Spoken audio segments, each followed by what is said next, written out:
برنامه خبری و تحلیل اخباری آزادی است. تقدیم شما استودیوی مرکزی. سلام بینندگان عزیز، امروز 26 مارس این گزارش را داریم. ولادیمیر پوتین گفت حمله به کروکوس سیتی کاری دستی تندروان اسلامی است. عین زمان او انگشت اتیام را به سمت اوکراین کرد. مادر یکی از گمانبران حمله به کروکوس میگوید به اتیام اعلان شده بر ضد پسرش باور ندارد. یک چمچه آزار دادن میترسید. ای خیلی باور نداشتم. و ناوگانی در شرایط بی‌برقی در تاجیکستان راهی نوی 3 ساله گاز و گرمی را میجویند. دو گاو باشد، همین دو گاو پاروش برای پر کردن همون تجهیزات و استحصال بیوگاز کفایه است. در پیوند به حمله خونین در طول کنسرتی کروکوس در کنار مسکو یک نفر دیگر را دستگیر کردند. دادگاه نهایی بسمانی شهر مسکو امروز شهروند قرقیزستان قاسیموف علیشیر را تا آخر ماه می امسال به حبس گرفت. به گفته مفتشان او به یکی از متهمان حمله به کروکوس خانه‌اش را اجاره داده است. دیروز ولادیمیر پوتین رئیس جمهوری روسیه تیراندازی خونین روز 22 مارس را کار دستی افراطگرایان اسلامی نامید. جزئیات بیشتر در گزارش همکارم طاهری سفر.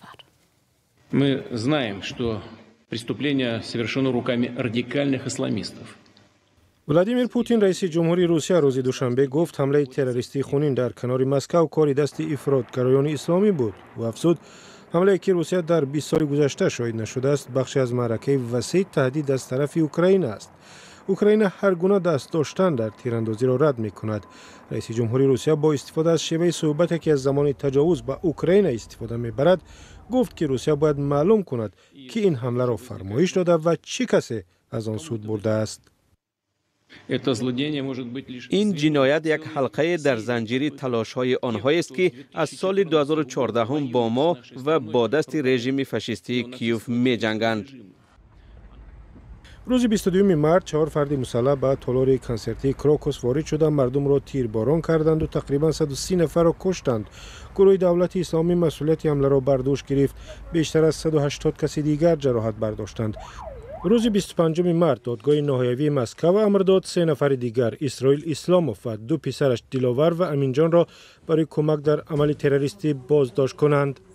آنها تا آخر می در بازداشتگاه میمانند. دیلاور آخرین صاحب ماشین بوده است که متهمان به حمله استفاده برده و از جای حادثه گریختند. هر دو برادر شهروندان روسیه و پدرشان شهروندی تاجیکستان است. مقامات روسیه گفتند در عموم 11 نفر را در رابطه با تیراندازی دستگیر کردند. 4 نفر که گویا تیراندازی کردند روز یکشنبه رسما به عمل تروریستی ایبدار شدند. سر و روی هر 4 ورم و سیاه بود که آثار شکنجه و لط و کوب است. فرانسه هم مثل امریکا گفت که مسئول حمله گروه دولت اسلامی است. رئیس جمهور امانوئل ماکرون روسیه را تنقید کرد که می‌خواهد این عمل را به ضد اوکراین استفاده برد. بعد حمله صدها نفر در نزد تالار کروکوس برای گلگزاری رفتند. در سنت پتربورگ اعلام کردند که گروه پیکنیک روز چهارشنبه به خاطره قربانیان حمله کنسرت خیریه برگزار می‌کند. گروهی که قرار بود روز تیراندازی در کروکوس کنسرت بدهد. با گذشت 4 روز خانواده محمد صابر فیضов یکی از گمانبران در حمله خونین در کنار شهر مسکو درباره فرزندشان با خبرنگاران رادیو آزادی صحبت کرد. مادر این جوان پسرش را یک انسان رحمدل و مهنتی گفته باورش نمی‌آید در چنین حادثه دست داشته باشد. علیشیر ظریفی و شهلای عبدالله امروز به منزل زیستی این عائله به ناحیه رودکی رفتند. این زن از دست داشتن پسرش در حمله مرگبار در روسیه حیرت زده شده است. پسر او محمد صابر فیضов یکی از گمانبران حمله به مرکز موسیقی کروکوس سیتی هال در نزدیکی مسکو است. بچه خیلی بچه نبود، نمیتون داره. یک چمچه آزار دادن میترسید. ای خیلی باور نداشتم. حمله به کروکوس سیتی هال شب 22 مارس روی داده باعث مرگ بیش از 130 نفر و مجروح شدن حدود 200 تن گردید. مادر محمد صابر میگوید یک روز قبل از این حادثه پسرش با او هم صحبت شد. بگو سهر قتیم گوزه سلامتیش گفت همش نغزه گفت نمیدون کرولی همش نغز میشه نمیخ برایم کرو فعالیتش. با نقل خانواده جوان او در مهاجرت مهنتی در روسیه در سرتراشخانه کار میکرده است. او در شبکه اجتماعی کنتاکت روسی صحیفه دارد و از روی عکس و نوارهایی که در آن جای داده است ظاهرا یک جوان شاد و کارگر خوب به نظر می رسد. در عکس و نوارهای نشر کرده او در این صحیفه صحنه‌های از کارش به مشتری‌های روس، محل کار، ماشین سواری و ترانه‌های روسی دیده می‌شوند. تلگرام کانال 112 که به خدمات مخصوصی روسیه نزدیک است، گفته است فیضوف نظر به دیگر گمانبران زبان روسی را خوب می‌دانست. مادرش میگوید او از مزد معاشش چندان راضی نبوده، از کار برآمده است. با تاکید مادرش محمد صابر جوانی مذهبی نبوده، هنگامی در دهه بودن بیشتر در توی و مرکه‌های رفیقانش شرکت میکرد. در رابطه با این قضیه یکی از فرزندان این مادر چند روز باز در بازپرسی است و از شوهرش که در روسیه بوده است درکی ندارند. همچون مادر خواهش میکنم در قطاری تمام مادران دنیایی که فرزندشون به می دو میفریب افتاده جوانیشون به نظر بگیرن نمیاره و بیارن به وطن. ای سری نفهمونده دیگه کنه که دیگه جوانو در مراجعت میکنم که خطا که بچه مرا تکرار نکنه. مثال به این نفهمید همین کار کرد. اینه بینه که ما تمامی خشته و حق همسایه همه روی همین کاری عذاب کشیده استمزیق شدگی. همسایه ها از رفتار جوان ستایش کردند. زیق شدیم همه خیلی فرزند بخیرده همه همسایه هم خیلی همسایه با اتفاق بودیم همین خبر باوری کنومت هم خیلی کشید. اگه باوری نم آمده نه که تلفن ها برو مده تلفن ها چیزا خیلی که او هم شیطان گپ شیطان بچه خوب بنام بزنم همه فرزنداش خونه دانو همه اولاد آدم خوب بودن.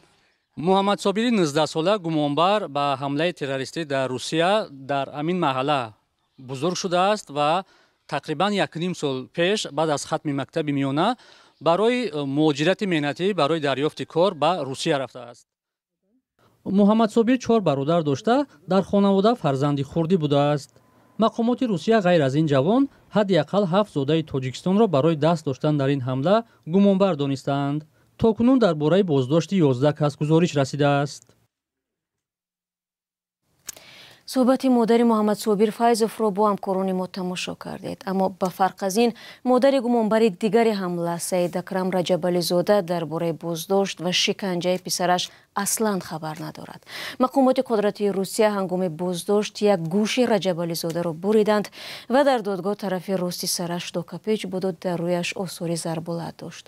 مراجب و برادی صوفی با پیوندان او در شهر وحدت هم صحبت شدند. سید اکرم رجبالی زاده سال 1994 در این دهه پشت سر من دهه چمنزار شهر وحدت تولد شده همینجا به وای رسیده است. این دهه قبلا گرگ خورده نام داشت و در 20 کیلومتری شهر دوشنبه پایتخت تاجیکستان جایگیر شده است. به گفته همسرش سید اکرم تا صنف 9 در مکتب تحصیل کرد و بعد از آن از سبب نبودن شرایط نتوانست در دانشگاه تحصیل کند و هم در هیچ جا تعلیم دینی نگرفته است. او اساساً در کارخانه مبل براره شهر وحدت به حیث بارکشان کار میکرد. سال 2017 سید اکرم عائله‌دار شده و سال 2018 بر روسیه می رود و بعداً او را برای 5 سال از روسیه دیپورت میکنند. سید اکرم 5 سال دیگر در این دهه زندگی کرده در کارخانه مبل براره شهر وحدت کار میکند و به گفته همسرش آنها صاحب 3 فرزند بودند. یکی از آنها سال گذشته درگذشت.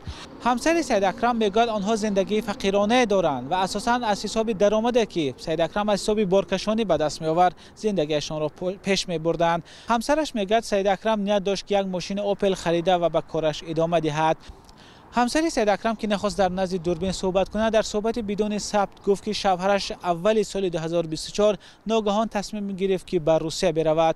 او سنه 4 ینور از شهر دوشنبه بر روسیه پرواز میکند و دوام این 3 ماه با خانواده‌اش نه تماس میگیرد و نه برایشان پول میفرستد. او تنها یک مرتبه به برادرش زنگ زده میگوید که جای کارش علاقه ندارد، در جای کارش علاقه تلفنی نیست و برای همین او نمیتواند که به آنها زنگ بزند.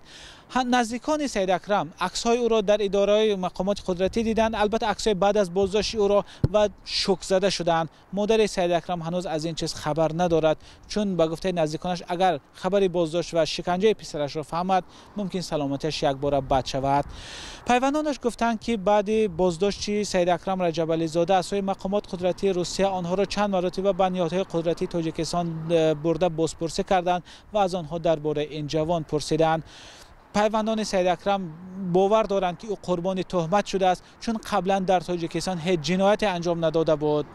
سید اکرم رجب علی زاده روز 23 مارس امسال به دنبال حمله به تالار کنسرتی کراکوس سیتی هال روسیه بازداشت شد. این چیز هم نزدیکانش و هم کاربران شبکه‌های اجتماعی را وحشت زده کرد که مقامات روسیه در وقت بازداشت او یک گوشش را بریدند. دادگاه او و 3 نفر از شهروندان دیگر تاجیکستان را برای 2 ماه به حبس پیشکی گرفت.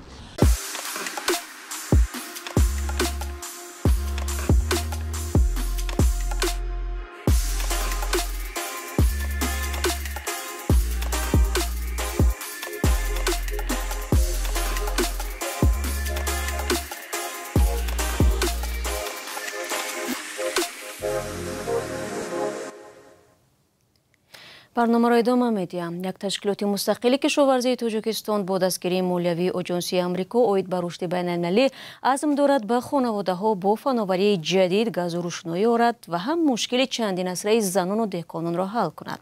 فرزان محمدی درباره این افغانی که در شرایط فعلی سرطلب خواهد بود گزارش می‌دهد. مراسم امضای سازشنامه بین شرکت نکسیگال و سیستم بیا در خوجند. بر اساس آن باید در بین کشاورزان ولایت سوخت تکنولوژی را به راه اندازند که گاز طبیعی بی‌ضرر و ضروری برای مردم استحصال می‌کند.